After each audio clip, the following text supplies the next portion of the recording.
میں آپ سے سوال کرتا ہوں، آپ نے کہا جی جدید تہذیب نے، ماڈرن سویلائزیشن نے یہ پروو کر دیا کہ جو ہم جنس پرستی ہے یہ نیچر میں ایگزسٹ کرتی ہے۔ نیچر میں ایگزسٹ کرتی ہے یا نہیں کرتی یہ بعد کی بات ہے، پہلے سوال یہ ہے کہ ہم جنس پرستی ہے کیا؟ ہم جنس پرستی ہے کیا؟ یہ پروڈیوس کیسے ہوتی ہے؟ یہ وجود میں کیسے آتی ہے؟ اس کا ماخذ کیا ہے؟ یہ اخذ کہاں سے ہوتی ہے؟ ٹھیک ہے نا؟ ہم جنس پرستی آتی کہاں سے ہے؟ پروڈکشن کیسے ہوتی ہے؟ اس کا ماخذ کیا ہے؟ آپ کسی بھی کیمسٹ سے پوچھ لیں، یہ جو ہیومن باڈی ہے یا جتنے بھی جاندار ہیں، کیا یہ کیمیکل فارمولے نہیں ہیں؟ ہیومن باڈی ایک کیمیکل فارمولہ ہے، اور جتنے بھی جاندار ہیں تمام کے تمام جاندار کیمیکل فارمولے ہیں، کیمسٹری کے فارمولے ہیں۔ تو میرے پیارے بھائی، یہ جو ہم جنس پرستی ہے یہ کیا ہے؟ جیسے آپ کی باقی فیلنگز ہیں، جیسے آپ کے باقی جذبات ہیں، احساسات ہیں، اسی طرح یہ جذبات و احساسات ہیں۔ جذبات اور احساسات کیا ہیں؟ زمین کے جو عناصر ہیں، جب ان عناصر کا آپس میں ریاکشن ہوتا ہے تو وہ جو ریاکشن ظاہر ہوتا ہے اسے آپ کیا کہتے ہیں؟ اسے کہتے ہیں جذبات، احساسات، سوچیں، فکریں، ٹھیک ہے، ایکشنز، یہ سب کیا ہے؟ سوچیں، فکریں، جذبات، احساسات، یہ سب کچھ کیا ہے؟ یہ جو کیمیکلز ہیں ان کا ریاکشن ہے۔ کسی کیمسٹ سے پوچھ لیں، دنیا کی کوئی طاقت اس بات کا رد کر سکتی ہے؟ یہ کیمیکل ریاکشن ہے، کیمیکل ریاکشن۔ اب میرے پیارے بھائی، سب سے پہلے آپ کو یہ جاننا ہے کہ یہ ہم جنس پرستی ہوتی کیا ہے۔ جب آپ اسے جان لیں گے تو پھر آپ کے اوپر بالکل کھل کر واضح ہو جائے گا کہ ہم جنس پرستی نیچر میں ایگزسٹ کرتی ہے یا نہیں کرتی، اور اگر آج نیچر، جسے آپ نیچر کہہ رہے ہیں، اس میں نظر آ رہی ہے تو اس کی وجہ کیا ہے وہ بھی کھل کر سامنے آ جائے گی۔ ٹھیک ہے، حقیقت یہ ہے میرے پیارے بھائی، اگر آپ نیچر میں غور کریں تو ہم جنس پرستی کیا ہے؟ ہم جنس پرستی بیلنس نہیں، ڈس بیلنس کو کہتے ہیں۔ ٹھیک ہے جی، جیسے غصہ ہے، چیخنا، چلانا، عدم برداشت، یہ جو جسے آپ نیگیٹیوٹی کہتے ہیں، حسد ہے، بغض ہے، یہ کیا ہے؟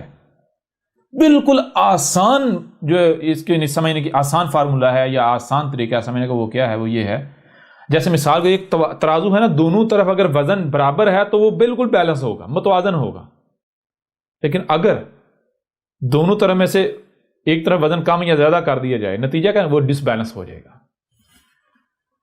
تو میرے پیارے بھی، کسی بھی مخلوق کا اپنے آپ میں رہنا، سکون میں رہنا، پرفیکشن میں رہنا، یہ کیا ہے؟ توازن، اور اس کی ضد کیا ہے؟ ڈس بیلنس ہو جانا۔ ٹھیک ہے جی، بیلنس اور ڈس بیلنس، یہ جو غصہ ہے یہ کیا ہے؟ ڈس بیلنس ہے، غیر متوازن۔ جو منفیت ہے یہ کیا ہے؟ یہ ڈس بیلنس ہے۔ یہ جو گالم گلوچ، عدم برداشت، حسد، بغض، نفرت، یہ کیا ہے؟ یہ ڈس بیلنس ہے۔ کس کا ڈس بیلنس ہے؟ جو زمین کے عناصر ہیں، وہ زمین کے عناصر، جب غیر متوازن عناصر کا آپس میں اختلاط ہوگا، غیر متوازن کیمیکلز ہوں گے تو غیر متوازن کیمیکل ریاکشن ہوگا۔ ٹھیک ہے، غیر متوازن کیمیکل ریاکشن ہوگا۔ ٹھیک ہے جی، تو جب آپ ایسا کریں، جو اوپر مخلوقات ہیں ان کو چھوڑیں، آپ جب جو زمین کے عناصر ہیں ان کو سٹڈی کریں تو پھر آپ کے اوپر واضح ہو جائے گا کہ نیچر کا معاملہ کیا ہے۔ نیچر جو ہے وہ، نیچر کے اندر ہے ہی توازن۔ نیچر تمام کے تمام عناصر کو متوازن رکھتی ہے، متوازن عناصر کے آپس میں اختلاط ہوتے ہیں، ان سے سب کچھ متوازن ہی سامنے آتا ہے۔ ٹھیک ہے، نیچر میں اگر ہم جنس پرستی ہوتی تو نیچر جوڑا نہ بناتی۔ ٹھیک ہے نا، نیچر جوڑا نہ وجود میں لے کر آتی۔ نیچر نے جوڑا بنایا ہے. ہم جنس پرستی کیا ہے میرے پیارے بھائی؟ یہ جو حضرت انسان ہے اس نے آ کر کیا کیا؟ سب سے پہلا جو حضرت انسان نے زمین پر آ کر کام کیا وہ یہ تھا، حضرت انسان نے جو زمین اگا رہی ہے اس میں تبدیلیاں کرنا شروع کر دی. حضرت انسان نے اس زمین پر جو سب سے پہلا کام کیا وہ کیا ہے؟ جیسے بچہ سیکھتا ہے مشاہدات سے، اس طرح حضرت انسان نے مشاہدات سے سیکھا کہ کیسے چیزیں اگتی ہیں، نباتات کیسے اگتی ہیں. بیج گرتا ہے، پھٹتا ہے، پودا نکلتا ہے اور وہ پھل دیتا ہے. دو طرح کا رزق ہے، ایک رزق وہ ہے جس کے اندر ٹھنڈی انرجی ہے، دوسرا رزق وہ ہے اس میں گرم انرجی ہے. اب زیادہ کون سا کھانا ہے، کم کون سا کھانا ہے؟ نیچر نے جب حضرت انسان کو لائے، نیچر ان کو اتنا ہی اگاتی تھی جو جتنا ضرورت ہے. حضرت انسان کا معاملہ یہ ہوا کہ حضرت انسان نے جو فطرت نیچر کم اگا رہی ہے کیونکہ اس کی ضرورت کم ہے، یہ اس کو زیادہ مزیدار لگا، جسے آپ کہتے ہیں سیڈز، دالیں جن کے اندر آگ ہے. حضرت انسان کو یہ چیزیں زیادہ مزیدار لگیں اور جو پھل ہیں وہ اس کو زیادہ اچھے نہ لگے، تو حضرت انسان نے یہ جو دالیں ہیں، سیڈز ہیں، ان کو زیادہ اگانا شروع کر دیا، سیکھ کر، نیچر سے مشاہدہ کر کے سیکھ کر زیادہ اگانا شروع کر دیا. یوں کیا ہوا؟ حضرت انسان نے جو رزق کا بیلنس ہے وہ بگاڑ دیا. زمین پر رزق کا جو بیلنس ہے وہ بگاڑ دیا. گرم انرجی والا رزق جو ہے وہ زیادہ کر دیا اور ٹھنڈی انرجی والا رزق کم کر دیا. حضرت انسان نے درخت باغات کو کاٹ کر زراعت میں بدل دیا تو ٹھنڈی انرجی کم ہو گئی، گرم انرجی زیادہ ہو گئی. ٹھنڈے عناصر کم، گرم زیادہ. یوں اسی رزق سے مخلوقات وجود میں آتے ہیں. ٹھیک ہے جی. اب ہوا یہ، جب حضرت انسان نے رزق یعنی عناصر جو ہے ان کا توازن بگاڑ دیا ہے تو وہ رزق جو ہے غیر متوازن رزق جب حضرت انسان کھائے گا اس کے اندر بھی تبدیلیاں رونما ہونا شروع ہو جائیں گی. وہی رزق جب باقی مخلوقات کھائیں گی، اسی رزق سے کیڑے مکوڑے وجود میں آئیں گے، ان کے باقی مخلوقات کھائیں، اس طرح یعنی کہ باقی مخلوقات کے اندر بھی تبدیلیاں رونما ہونا شروع ہو جائیں گی. اب یہ تبدیلیاں ہوتے ہوتے ہوتے ہوتے ہوتے ایسا نہیں ہوا کہ پہلے ان مخلوقات میں تھیں اور بعد میں حضرت انسان میں آئی، نہیں. تبدیلیاں کس سے آئیں؟ رزق سے آئیں. رزق کس نے خراب کیا؟ حضرت انسان. حضرت انسان نے جب زمین کے اوپر رزق خراب کر دیا، رزق کا توازن بگاڑ دیا، کیمیکلز کا جو توازن ہے، کیمیکلز کا توازن بگاڑ دیا، تو غیر متوازن کیمیکل سے جو مخلوقات وجود میں آئیں گی، نتیجہ کیا نکلے گا؟ ان کے اندر توازن رہے گا یا توازن بگڑ جائے گا؟ ہم جنس پرستی آ جائے گی، غصہ آ جائے گا، غضب آ جائے گا، عدم برداشت آ جائے گی، ایک دوسرے کو مارنا، کاٹنا، چیخنا، داڑنا. جس بنیاد پر آپ کہہ رہے ہیں کہ جب نیچر میں ہم جنس پرستی ایگزسٹ کرتی ہے، اسی بنیاد پر پھر نیچر میں کاٹنا، داڑنا، ہاتھ طاقتور کمزور کو کھائے کاٹے، وہ بھی ایگزسٹ کرتا ہے. پھر یہ نیچر نہیں ہے میرے پیارے بھائی. میں چیلنج کرتا ہوں جو سائنسدان ہیں ان کو، تحقیق کریں کہ یہ جو مخلوقات کے اندر عدم برداشت ہے، جو مارنا ہے، داڑنا ہے، کاٹنا ہے، چیخنا ہے، چلانا ہے، کیا یہ پیچھے سے آیا ہے یا پھر یہ ان کے اندر ڈیولپ ہوا ہے بعد میں؟ ٹھیک ہے جی. تو آپ کے اوپر واضح ہو جائے گا کہ ایک وقت زمین پر ایسا تھا جب حضرت انسان آیا تھا زمین پر ابتکار سے. حضرت انسان کے زمین پر آنے سے پہلے نہ ہی کوئی درندہ تھا اور نہ ہی کوئی بکری تھی، متوازن مخلوقات تھیں. کوئی مخلوق گوشتخور نہیں تھی، کوئی سانپ نہیں تھا، کوئی بچھو نہیں تھا، کوئی چوہا نہیں تھا، کوئی مکھی نہیں تھی، کوئی چھپکلی نہیں تھی. ٹھیک ہے جی. کوئی شیر نہیں تھا، کوئی چیتے نہیں تھے، کوئی کتے نہیں تھے، ایسی مخلوقات تھی ہی نہیں. یہ تو حضرت انسان نے جب رزق کو بدل دیا ہے، کیمیکل عناصر جو کیمیکلز ہیں ان کا جو توازن بگاڑ دیا، تو جب غیر متوازن کیمیکلز زمین پر ایگزسٹ کریں گے تو ان غیر متوازن کیمیکل سے مخلوقات کے اندر تبدیلیاں رونما ہوں گی. یوں تبدیلیاں رونما ہوتی ہوتی کیا ہوا؟ نیچر نے تو بیلنس رکھا تھا، حضرت انسان نے یہ بیلنس بگاڑ دیا. نیچر نے جو مخلوقات رکھی تھی وہ غصہ صرف تب کرتی تھی جب غصہ کرنا ناگزیر ہوتا تھا. وہ جنسی تعلق تب قائم کرتی تھی جب جنسی تعلق قائم کرنا ناگزیر ہوتا تھا اور کنٹرول میں تھا. ٹھیک ہے. کوئی داڑتی نہیں تھی، چیختی نہیں تھی، چلاتی نہیں تھی، ایک دوسرے کو ہارم نہیں کرتی تھی، نقصان نہیں پہنچاتی تھی، کاٹتی نہیں تھی، مارتی نہیں تھی. یہ حضرت انسان کے فساد کی وجہ سے آہستہ آہستہ آہستہ آہستہ آہستہ لاکھوں سالوں کا سفر کر کے آج زمین اس مقام پر پہنچ چکی ہوئی ہے. ہاذہ جہنم اللاتی ان کنتم توعدون. ٹھیک ہے.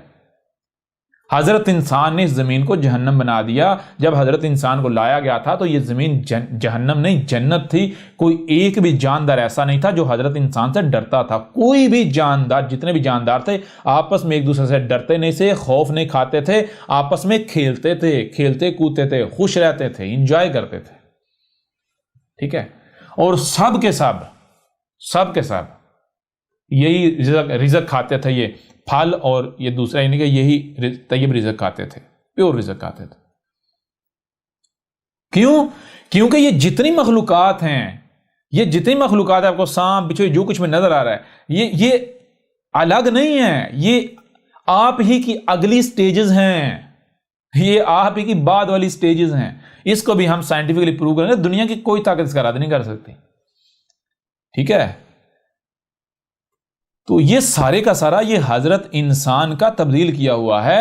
اب چیز یہ ہے میرے پیارے بھائی، اب تبدیل شدہ شے کو سامنے رکھ کر معیار بنا کے کوئی بھی تجزیہ کریں گے تو وہ تجزیہ کیا ہے؟ وہ غلط ہے. آپ نیچر میں تحقیق نہیں کر رہے، آپ تبدیل شدہ کو نیچر کا نام دے کے آپ نیچر کے اوپر الزام لگا رہے ہیں. نیچر کو اگر تلاش کرنا ہے تو میرے پر بھی سب سے پہلے یہ دیکھیں، آپ کو وہاں جانا پڑے گا جہاں صرف ہے ہی نیچر. تو زمین پر مجھے ثابت کریں کہ کیا، غور کریں، کیا زمین پر جو کچھ بھی ہے کیا سارے کا سارا 100% نیچر کا لایا ہوا ہے، یا پھر کہیں ایسا تو نہیں کہ انسان کے اعمال کے اثرات مرتب نہیں ہے اس کے اوپر؟ کیا انسان کی اس میں انسان انوالو تو نہیں ہے، انسان کی مداخلت تو نہیں ہے؟ زمین میں کسی ایک چپے پر بھی آپ یہ ثابت نہیں کر سکتے کہ یہاں زمین کے اعمال کے اثرات نہیں ہیں. ٹھیک ہے جی. جب پوری کی پوری زمین پر انسان کے اعمال کے اثرات ہیں، دنیا کی کوئی طاقت رد نہیں کر سکتی، غلط ثابت نہیں کر سکتی، تو پھر آپ زمین پر جو کچھ بھی ہے اس کو آپ نیچر کا نام دے کیسے سکتے ہیں؟ ٹھیک ہے نا. اور یہ ہم نے اسی وجہ سے کہا تھا کہ جب تھیوری آف ایولیوشن جو ہے، تھیوری آف ایولیوشن جو ہے، وہ ڈارون کا نظریہ ارتقاء جو ہے، اس کے اوپر جب ہم نے نشست کیا، جب اسے آپ سنیں گے تو پھر آپ کو پتہ چلے گا کہ حقیقت کیا ہے. اور پھر جو تو نظریہ ارتقاء ہے، اس کے بھی ہم نے پرخچے اڑا کر رکھ دیے. اس میں بھی آپ کو پتہ چلے گا کہ ہاں واقعتاً جناب حضرت انسان کو تو پتہ نہیں، یہ سب کا سب تبدیل شدہ ہے. ایک طرف دیکھیں سائنس یہ تو مانتی ہے نا، مذہب کہتا ہے انسان 6,000 سال 7,000 سال پرانا ہے، مذہب یہ کہتے ہیں، حالانکہ حقیقت یہ نہیں. سائنس کہتی نہیں، انسان جو ہے وہ لاکھوں سال پرانا ہے، 4-4.5 لاکھ سال پرانا ہے. بھائی اگر انسان 4 سال پرانا ہے تو کیا انسان تبدیلیاں کر رہا ہے یا نہیں کر رہا؟ تو جب آج انسان تبدیلیاں کر رہا ہے، پنگے لے رہا ہے، تو اس وقت بھی تو لیے ہوں گے نا.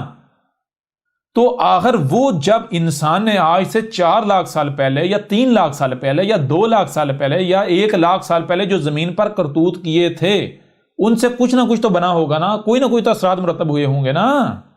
ان کو آپ کیوں بھول جاتے ہیں؟ یہ ہے کیوں؟ کیونکہ آپ کی سائنس اندھی ہے. آپ کی سائنس جو ہے، جسے آپ سائنس کہتے ہیں، وہ صرف ظاہر کی محتاج ہے. کل کا علم اسے نہیں ہے، باطن کا اسے علم ہی نہیں ہے. یہ ہے آپ کی سائنس. اب اگر کوئی کہے، اب بھی اگر کوئی کہے کہ جناب نیچر میں ہم جنس پرستی جو ہے ایگزسٹ کرتی ہے، تو اس سے بڑا جاہل ہی کوئی نہیں. نیچر میں ان مخلوقات میں بیماریاں ایگزسٹ کرتی ہیں. جس میں بیماری ایگزسٹ کرے وہ نیچر ہے ہی نہیں، تبدیل شدہ ہے. جس میں داڑنا، چیخنا، چلانا، ہارم کرنا، اور نیچر جو ہے، نیچر کیا ہے؟ نیچر جوڑتی ہے، توڑتی نہیں. نیچر محفوظ کرتی ہے، ایک دوسرے کو نقصان نہیں پہنچاتی. ٹھیک ہے، یہ ہے نیچر. اگر نیچر کو آپ نے سمجھنا ہی ہے تو آپ یہ جو جاندار ہیں ان کے اوپر تحقیق نہیں کریں، آپ درختوں پر تحقیق کریں. ٹھیک ہے جی. کیوں؟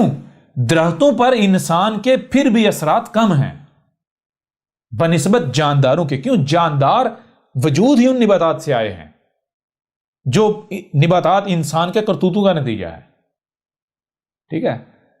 درختوں پر آپ تحقیقات کریں تو آپ کو پتا چلے گا درختوں کا جو میکینزم ہے. سمندروں پر تحقیقات کریں تو آپ کو پتا چل جائے گا. ٹھیک ہے نا. اور سمندروں پر مطلب یہ نہیں ہے کہ سمندروں کے اندر نہیں، بلکہ جو سمندروں کا نظام چل رہا ہے.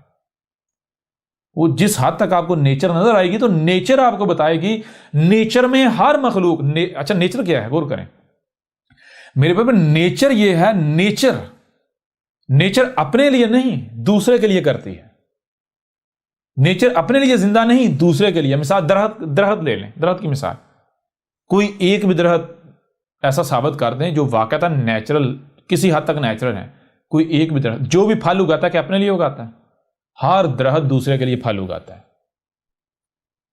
ٹھیک ہے جی نیچر میں آپ کو ہر مخلوق دوسرے کے لیے کچھ بھی کرتی ہوئی نظر آئے گی اور جو نیچر کی ضد ہے وہ کیا ہے اپنے لیے کرنا دوسروں کو نقصان پہنچانا بھائی نیچر جوڑتی ہے توڑتی نہیں لہٰذا یہ جتنے بھی سائنٹسٹ ہیں سائنسدان ہیں جو بڑے نیچر کے دعوے کرتے ہیں اور ان نیچر کے اوپر رب کے اوپر الزامات لگا رہے ہیں بہتانات باندھ رہے ہیں آئیں احمد عیسیٰ کے مقابلے پر احمد عیسیٰ کو غلط ثابت کریں ٹھیک ہے جی غلط ثابت کریں دنیا کا کوئی ایک بھی سائنسدان ایسا نہیں ہے کہ جو احمد عیسیٰ کی دعوت سنے اور وہ ماتھا پکڑ کر بیٹھ جائے اور یہ گواہی دینے پر مجبور نہ ہو جائے کہ یہ جو احمد عیسیٰ ہے یہ نیچر کی زبان ہے احمد عیسیٰ نیچر کی زبان ہے ٹھیک ہے ہر دنیا کا ہر سائنسدان یہ گواہی دینے پر مجبور ہو جائے گا احمد عیسیٰ نیچر کی زبان ہے